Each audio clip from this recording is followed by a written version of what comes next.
Buletin Didik 10 Oktober bersama saya Mimi Azira Abdullah. Assalamualaikum dan salam sejahtera. Parlimen dibubar berkuat kuasa hari ini selepas diperkenan Yang di-Pertuan Agong Al-Sultan Abdullah Riayatuddin Al-Mustafa Billah Shah bagi memberi laluan kepada pilihan raya umum ke-15 PRU15. Ia diumumkan Perdana Menteri Datuk Seri Ismail Sabri Yaakob menerusi perutusan khas yang disiarkan secara langsung jam 3 petang tadi.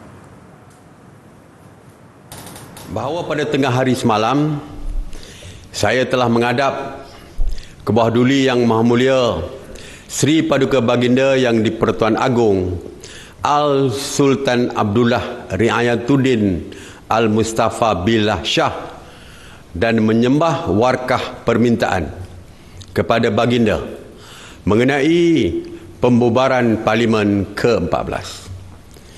Selaras dengan perkara 40/2/B dan perkara 55/2 Perlembagaan Persekutuan, ke bawah duli Yang Maha Mulia Seri Paduka Baginda Yang di-Pertuan Agong telah bertindak menurut budi bicara Baginda dengan memperkenankan permintaan saya supaya Parlimen ke-14 dibubarkan pada hari ini, Isnin 10 Oktober 2022. Pembubaran ini, tegas Perdana Menteri, dilaksanakan bagi menoktahkan suara yang selama ini meragui keabsahan kerajaan selain dakwaan kerajaan pintu belakang dan kerajaan tebuk atap. Justru mandat rakyat adalah penawar ampuh bagi negara menzahirkan kestabilan politik dan mewujudkan kerajaan teguh selepas PRU15. Sehubungan itu, rakyat diharap menggunakan kuasa yang ada untuk memilih kerajaan yang mampu meneruskan pelaksanaan bajet 2023, mengekalkan kestabilan politik, memulih dan mengukuh ekonomi serta mengekalkan keharmonian dan perpaduan keluarga Malaysia yang berbilang agama, kaum dan etnik. Sempena sambutan Maulidur Rasul, Sekolah Kebangsaan Seberang Pasir Mas di Kota Baru, Kelantan merasmikan pembukaan surau baru. Surau Darul Furqan yang boleh memuatkan 280 orang itu dirasmikan Menteri Kanan Pendidikan Datuk Dr. Razzie Jidin yang berkunjung ke negeri itu dalam lawatan kerjanya. Majlis perasmian itu turut dihadiri pengurusan kanan Jabatan Pendidikan Negeri JPN Kelantan yang di-Pertua Persatuan Ibu Bapa dan Guru YDP PIBG, warga sekolah dan murid-murid. Dalam perkongsian di Facebook, Datuk Dr. Razzie turut memaklumkan usaha Kementerian Pendidikan KPM dalam mentransformasi pendidikan negara. Ia termasuk pembangunan bakat dan potensi murid ke tahap yang optimum selain memberi penekanan kepada penambahbaikan serta inovasi kaedah pengajaran dan pembelajaran PDP. Ia selaras perkembangan semasa seperti penggunaan teknologi digital bagi meningkatkan minat belajar dalam kalangan murid.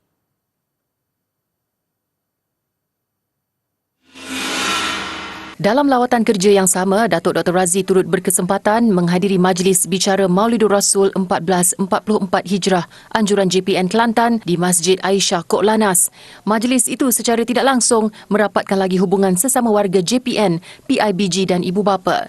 Menurut Datuk Dr. Razzie, KPM sentiasa berusaha membentuk generasi masa depan yang unggul demi kesejahteraan negara. Pelbagai pendekatan termasuk pemerkasaan pentaksiran, pembangunan potensi murid serta penambahbaikan pengurusan pengambilan dan pertukaran guru akan dilaksanakan secara berterusan.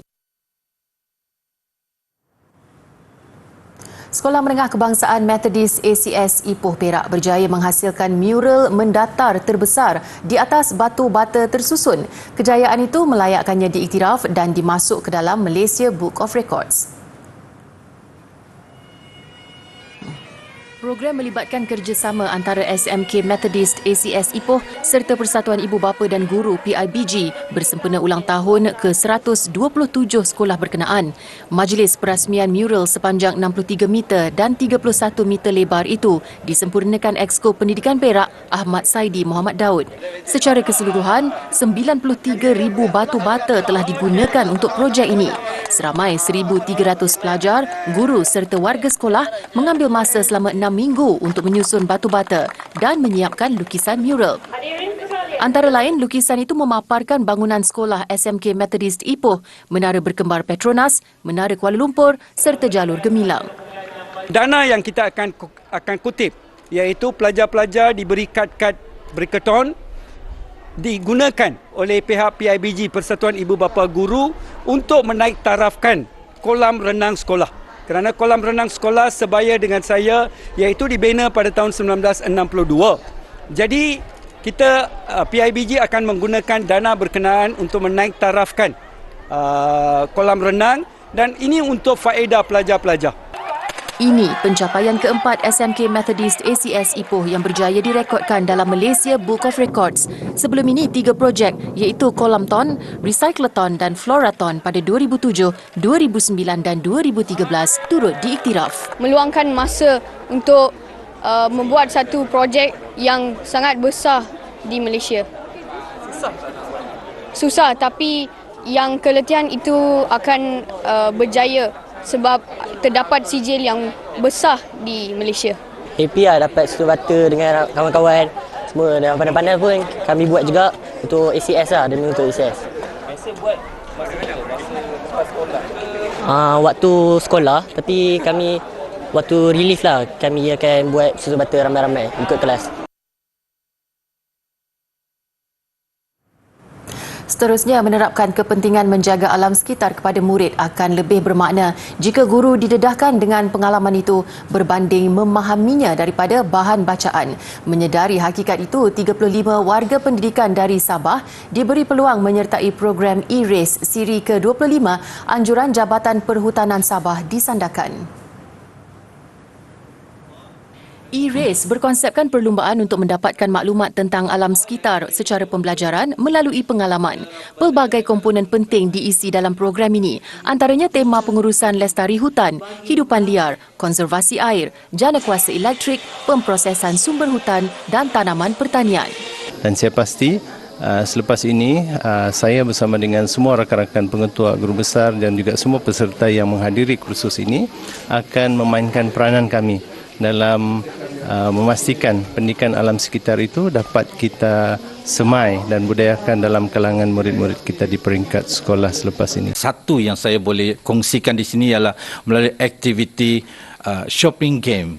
Bagaimana aktiviti tersebut sebenarnya memberi kesedaran kepada kita bahawa untuk melupuskan bahan buangan manusia itu sebenarnya melibatkan kos yang sangat tinggi. Saya bagi satu contoh, iaitu botol mineral itu sendiri. Satu botol mineral itu kita memerlukan kos RM27.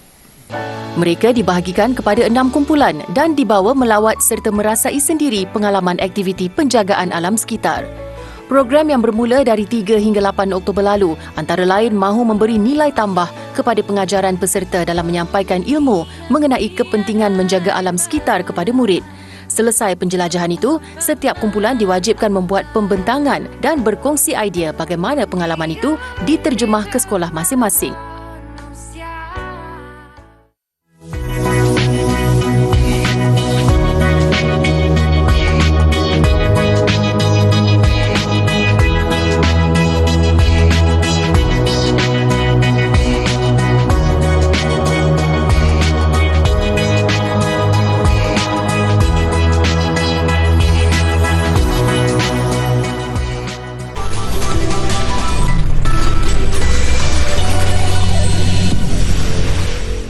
Malaysia dan Jepun komited untuk menubuhkan kampus cawangan Universiti Tsubuka di Malaysia pada 2024. Ia antara kerjasama dua negara dalam berkongsi dan bertukar kepakaran melalui pendidikan.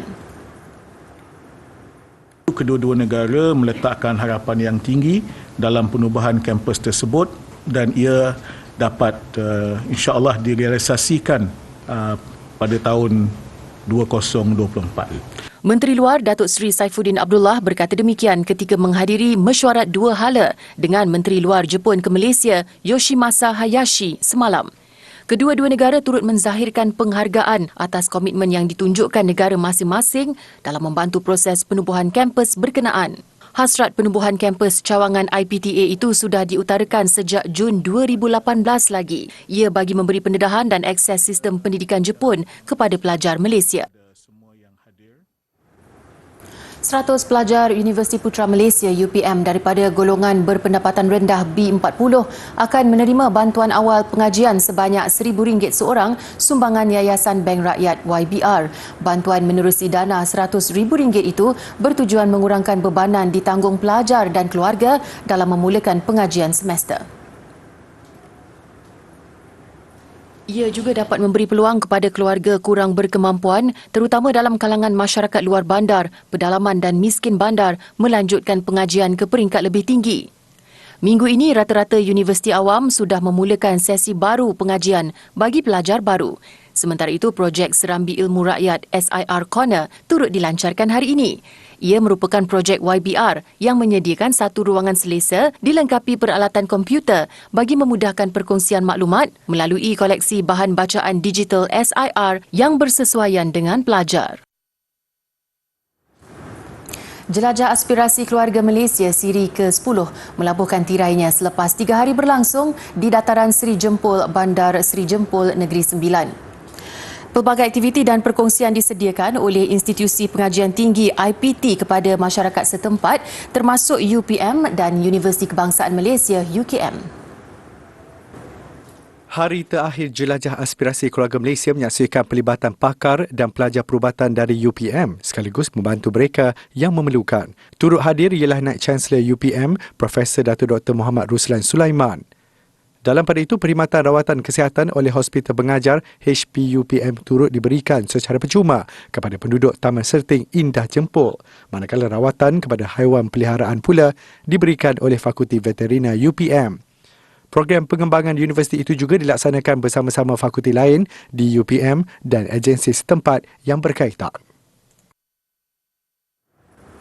Kira-kira 300 orang asli kampung Pancur Rompin mengambil peluang mendapatkan rawatan kesihatan serta pemeriksaan gigi menerusi program Outreach KPT Prihatin Komuniti Sejahtera. Anjuran Universiti Sains Islam Malaysia USIM, khidmat kesihatan ini diselia 40 pelajar dan petugas universiti terbabit. Menurut Ketua Masyarakat Kampung Orang Asli Pancur, John Baharin, program ini memberi manfaat besar kepada penduduk. Ini kerana kebiasaannya untuk mendapat rawatan gigi di klinik memerlukan masa dan perlu membuat janji temu.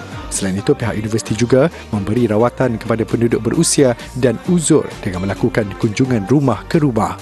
Sementara itu, Naib Chancellor USIM, Profesor Dr. Sharifuddin Mat Syarani berkata, selain membawa pelajar mendekatkan diri dengan masyarakat setempat, program ini juga membolehkan USIM menyumbang kepakaran dan pengetahuan menerusi kaunseling perubatan dan pemberian sampel berus dan ubat gigi kepada penduduk.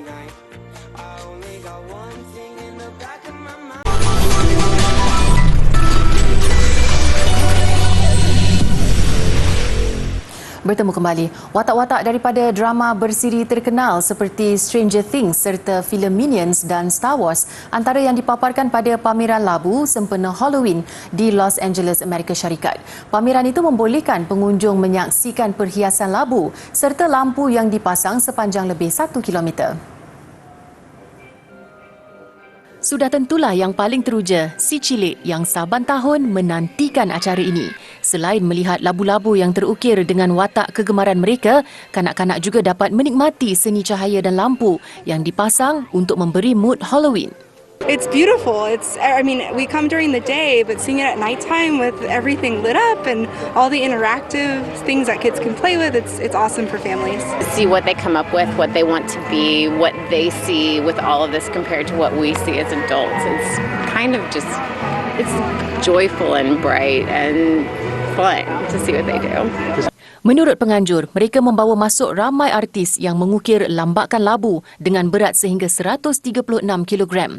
Prosesnya bukan sahaja rumit, tetapi mereka perlu memastikan seni yang dihasilkan mampu bertahan selama mungkin disebabkan kondisi labu dan persekitaran semula jadi. It's extremely nerve-wracking working on pumpkins, something I've never done before, but it's also been very fun to be able to work in a medium that I've never done. Even though I've done a lot of different mediums, this one's completely different from all the rest. Antara cabaran lain yang dihadapi penganjur, mereka perlu sentiasa menukar labu-labu yang dipamerkan kerana ia sering dimakan tupai. Peminat NCT 127 dari serata Amerika Syarikat berkunjung ke Los Angeles baru-baru ini semata-mata untuk melihat kumpulan K-pop kesayangan mereka. NCT 127 hadir untuk satu sesi soal-jawab sempena konsert jelajah Two Baddies di negara itu. Seperti acara-acara lain melibatkan artis K-pop, peminat terpaksa menunggu lama, malah ada yang beratur sehingga 5 jam. Ini antara temu bual dengan NCTzens. Did you come out here just for this? I did, but I live in Chicago right now, so I flew from Chicago. So I feel like every member in the group has such stage presence, and they're so inviting and warm, and it makes you want more all the time. Traveled all the way from the East Coast over to the West Coast because we love them. Yes. What is? They just do so much, and it's like we've been with them for me since pre-debut 2016, so it's like on the 7th year. So it's like just really amazing. They always give such a great energy and vibe. How long were you standing in line down there? Since noon. Yeah, since noon. Since noon. So how many hours is it? Like what time is it now? It's 6:30. Yeah, so 5.5. Yeah, like 5.5 hours. So was it worth it? Yes. Namun semua pengorbanan itu bagaikan terubat apabila NCT 127 menyatakan penghargaan yang tidak terhingga. One thing I can tell you is, we went through a period where we weren't able to meet our fans. And when we finally did get to meet, I think it really, really touched something in our hearts, So after we were able to do that, we just couldn't stop thinking about how can we make our performances better? How can we let the people who are watching enjoy as much as us? And,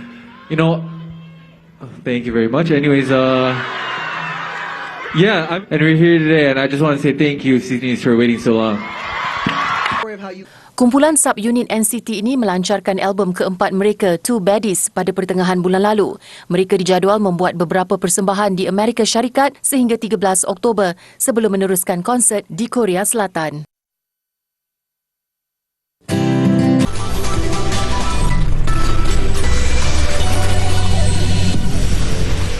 Sukan, kejayaan pasukan senior kebangsaan menempa sejarah kepusingan akhir Piala Asia tahun depan nampaknya berjaya dituruti skuad adik pasukan bawah 16 tahun negara. Barisan bimbingan Osmera Omaro itu cemerlang melengkapkan kempen kelayakan Piala Asia bawah 17 tahun 2023 di Bogor sebagai juara kumpulan B untuk melayakkan diri kali keempat berturut-turut sejak 2014. Malaysia membelasah Indonesia 5-1 dalam aksi penentuan yang menyebabkan tuan rumah mengakhiri kempen di tangga kedua sebelum tercicir daripada kelompok 6 naib juara terbaik yang turut diberikan slot gara-gara perbezaan jaringan. Malaysia membawa misi mesti menang ke atas Indonesia dalam aksi terakhir kelayakan di Stadium Pakansari yang menyaksikan tuan rumah berada di ambang kemaraan dengan mendahului carta kumpulan B. Kemahuan tinggi yang ditunjukkan barisan bimbingan Osmera Omaro membuatkan mereka berjaya menangani cabaran lawan dan hasilnya jelas menakjubkan apabila skuad negara membocori gawang Indonesia 5 kali pada 45 minit pertama. Masing-masing satu gol daripada Muhammad Zainur Hakimi Zain Azrai, Muhammad Anjas Mirza Saharudin dan Muhammad Afiq Danish Zulkifli, manakala Muhammad Arami Wafi Muhammad Zakimi menjaringkan 2 gol. Ada beberapa perkara yang kita buat, beberapa perkara yang kita buat dan pada hari ini menjadi saya rasa mungkin juga timnas Indonesia pada hari ini terperangkap sikit dengan cara kita bermain. Kita dah lama tengok pasukan ni sebab kita hormat dia tim yang bagus. So kita telah bekerja keras untuk mengenal pasti di mana kita boleh masuk dan ternyata keberhasilan dia pada hari ini sangat baik. Ia menjadi detik yang paling melegakan apabila melihat pemain negara begitu tajam di dalam kotak penalti lawan, seterusnya menyukarkan barisan Garuda bangkit. 1 gol dihasilkan Arkan Kakaputra pada masa kecederaan. Namun kemenangan 5-1 yang diperoleh memastikan skuad negara layak ke pusingan akhir dengan penuh bergaya.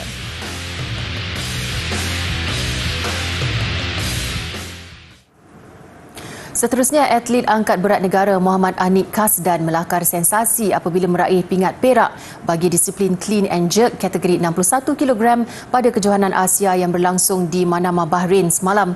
Lebih membanggakan, badang muda negara berusia 20 tahun itu yang kali pertama beraksi dalam kategori berkenaan turut memecah rekod remaja Asia bawah 21 tahun menerusi angkatan 160 kg.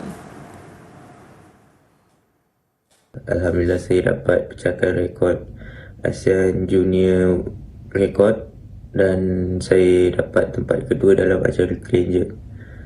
Saya berasa bersyukur kehadirat ilahi dan gembira untuk rakyat Malaysia. Anik berjaya mengatasi rekod clean and jerk remaja Asia bawah 21 tahun yang sebelum ini dipegang atlet Korea Utara Kim Chong-guk dengan angkatan 159 kg pada 2019. Dalam saingan 61 kg itu, Anik hanya dibezakan 1 kg dengan pemenang pingat emas iaitu atlet dari Vietnam Nguyen Tran An dengan angkatan 161 kg. Manakala wakil Indonesia Rico Saputra gangsa dengan angkatan 158 kg. Anik sebelum ini turun dalam kategori 55 kg yang menyaksikan dia berjaya menyumbangkan emas pertama kontingen negara di Tamasya Sukan Commonwealth Birmingham 2022 Julai lalu. Selangor terus memperkukuhkan kedudukan mereka sebagai pelopor e-sukan di dalam negara selepas program Aktif eSports Selangor 2022 yang dilancarkan semalam mendapat sambutan cukup luar biasa dalam kalangan peminat sukan itu. Lebih 2,000 pengunjung membanjiri program edisi kedua anjuran Exco Generasi Muda, Sukan dan Modal Insan Selangor dalam misi menjungkil bakat baru. Selangor memperkenalkan program e-sukan sesuai dengan trend baru menerusi program Aktif Virtual sejak 2020. Program dengan kerjasama Majlis Sukan Negeri Selangor itu mendapat sambutan 250,000 penyertaan dan 18 juta tontonan di platform media sosial tahun lalu. Antara e-sukan yang diketengahkan pada edisi ini ialah PUBG Mobile dan Roblox dengan hadiah terkumpul yang ditawarkan RM24,000. Di samping itu, pengunjung juga disediakan permainan PS4 dan simulator sebagai aktiviti sampingan. Selain itu, keunikan kali ini adalah penganjuran game Roblox yang julung kali diadakan di dalam Aktif Selangor 2022 yang mana permainan ini mendapat sambutan yang sangat baik dalam kalangan kanak-kanak seawal usia 5 hingga 10 tahun.